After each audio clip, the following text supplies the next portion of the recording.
Bonjour et bienvenue dans cette nouvelle vidéo où je parlerai de l'Assemblée nationale. L'Assemblée nationale est l'institution républicaine qui sert à proposer et à voter des lois. Dans leur utopie, elle sert à représenter le peuple, car mettre 68 millions de personnes dans une même salle est très compliqué. Tout d'abord, lors des élections législatives, un député est certes élu dans sa circonscription, mais cela ne prend pas en compte le parti du peuple qui n'a pas voté pour ce dit député. La République, dans son égalité, écarte donc une bonne partie de la population de la représentation. Une fois le député élu, il ne doit absolument aucune faveur à ses électeurs, c'est-à-dire qu'il n'a pas l'obligation d'adhérer aux demandes de ses électeurs.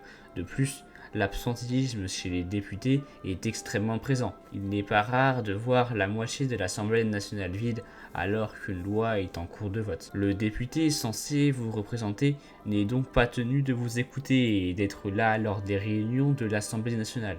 D'ailleurs, un fait assez paradoxal à la propagande républicaine, c'est que les députés des États généraux, eux, se devaient de rapporter les demandes du peuple dans des cahiers de doléances et ne pouvaient pas imposer leurs idées. Pour finir, l'Assemblée nationale est une institution qui, dans la Ve République, est extrêmement faible.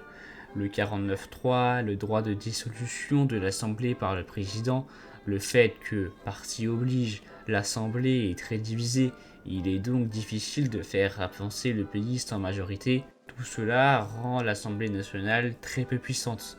Bref, le bourbier républicain habituel. Vive Dieu, vive la France et vive le roi.